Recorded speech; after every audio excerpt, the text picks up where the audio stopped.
ఆంధ్రప్రదేశ్ మాజీ సీఎం వైఎస్ఆర్సీపీ అధినేత జగన్మోహన్ రెడ్డికి ఈడీ ఉచ్చు తప్పదా? ఆయన మీద ఇప్పటికే వివిధ కేసుల్లో ఈడీ విచారణ సాగించింది. ఆయన మీద ఈడీ నమోదు చేసిన అభియోగాలతో జైలు పాలు కూడా కావాల్సి వచ్చింది.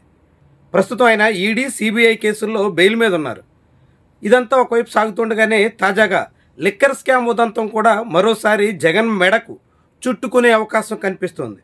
లిక్కర్ స్కామ్లో కూడా జగన్ని ఈడీ విచారించే అవకాశం ఉంది అంటూ కథనాలు వస్తున్నాయి. త్వరలోనే జగన్మోహన్ రెడ్డిని విచారించడానికి తగ్గట్టుగా ఈడీ నోటీసులు జారీ చేయొచ్చు అని భావిస్తున్నారు. 5 ఏళ్ల పాటు జగన్మోహన్ రెడ్డి హయాంలో జరిగినటువంటి లిక్కర్ పాలసీ రూపకల్పన నుంచి అమలు చేసే ప్రక్రియ వరకు అన్నింటా పెద్ద మొత్తంలో స్కామ్ జరిగింది అన్నది అభియోగం. ఏపీలో సిట్ ఇప్పటికే దాని చుట్టూ దర్యాప్తు చేస్తుంది. సుమారుగా 3,500 కోట్ల రూపాయల వరకు అక్రమాలు జరుగుంటాయి అంటూ ఛార్జ్ షీట్లో కూడా పేర్కొంది. అందుకు తగ్గట్టుగానే ప్రతిరోజు ఆ లిక్కర్ అమ్మకందారుల నుంచి 50 కోట్ల రూపాయలు తక్కువ కాకుండా వసూలు చేస్తూ దాన్ని రాజ్ కెసిరెడ్డి ద్వారా పెద్దిరెడ్డి మిథున్ రెడ్డి, విజయసాయిరెడ్డి, వైఎస్ భారతి ఆర్థిక వ్యవహారాలు చూసే గోవిందప్ప వంటి వారికి చేరవేశారు అంటూ సిట్ తన నివేదికలో పేర్కొంది. దాని ఆధారంగా ఇప్పటికే ఈడీ కూడా రంగంలో దిగింది. మనీ లాండరింగ్ జరిగినట్టుగా భావిస్తోంది. మనీ లాండరింగ్ సంబంధించినటువంటి వ్యవహారాల్లో విచారణకు పూనుకుంది. ఆ విచారణలో భాగంగా ఇప్పటికే అనేక మందికి నోటీసులు ఇచ్చింది. ఆ నోటీసులు అందుకున్నటువంటి వాళ్ళు చాలామంది ఇప్పటికే విచారణకు కూడా హాజరయ్యారు. ఈ తరుణంలో ఇప్పుడు వైఎస్ జగన్మోహన్ రెడ్డి వంతు కూడా వస్తుంది అనే ప్రచారం అయితే సాగుతుంది. ఇప్పటికే ఏపీ సిట్ నిర్ధారించిన దాని ప్రకారంగా లిక్కర్ స్కామ్లో అంతిమ లబ్ధిదారు జగన్మోహన్ రెడ్డి.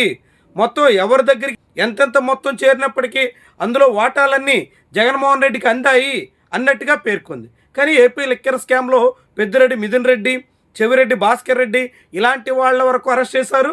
ఆ తర్వాత జగన్మోహన్ రెడ్డి పిఏగా వ్యవహరించినటువంటి రిటైర్డ్ ఐఏఎస్ అధికారి ధనుంజయ రెడ్డి, జీవీడి కృష్ణమోహన్ ఇలాంటి వాళ్ళని అరెస్ట్ చేసి జైలు పాలు చేశారు. అలా అరెస్ట్ అయినటువంటి వాళ్ళంతా ఇప్పటికే బెయిల్ మీద బయటకు వచ్చారు.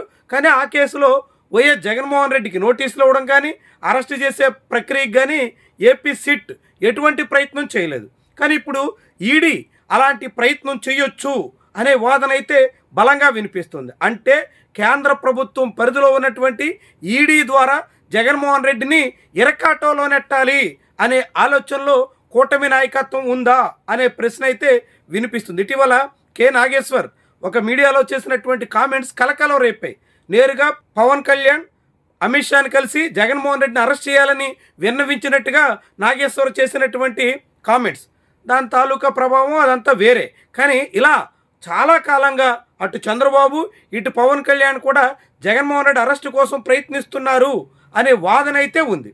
ఇప్పుడు ఈడీ నేరుగా రంగంలోకి దిగి జగన్మోహన్ రెడ్డికి నోటీసులు ఇచ్చి జగన్మోహన్ రెడ్డిని అరెస్ట్ చేసేటంత వరకు వెళితే చంద్రబాబు నాయుడు తన చేతికి మట్టి అంటుకోకుండా జగన్మోహన్ రెడ్డిని ఇరికించాలనే సంకల్పానికి వచ్చేసారా అనేటువంటి ప్రశ్న అయితే వినిపిస్తుంది. గతంలో చంద్రబాబుని ఏపీ పోలీసులే సిఐడి ఆధ్వర్యంలో అరెస్ట్ చేసిన తర్వాత దాని తాలూకా ప్రభావం జగన్మోహన్ రెడ్డికి బూమరాంగ్ అయింది. అది సానుభూతిగా మారి చంద్రబాబుకి కలిసి వచ్చింది.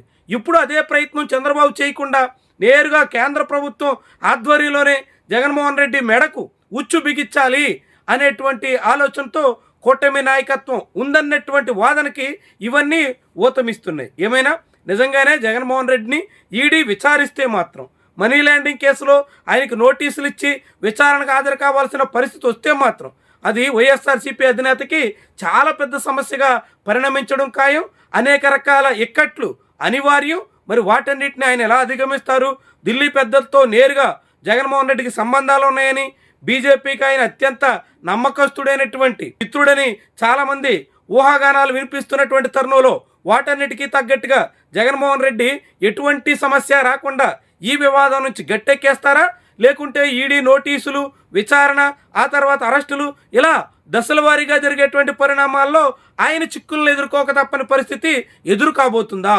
ఇలాంటివన్నీ కూడా ముఖ్యమైనటువంటి అంశాలు ఆంధ్రప్రదేశ్ రాజకీయాల్లోనే సంచలనాత్మక విషయాలుగా మనం చెప్పాల్సి ఉంటుంది.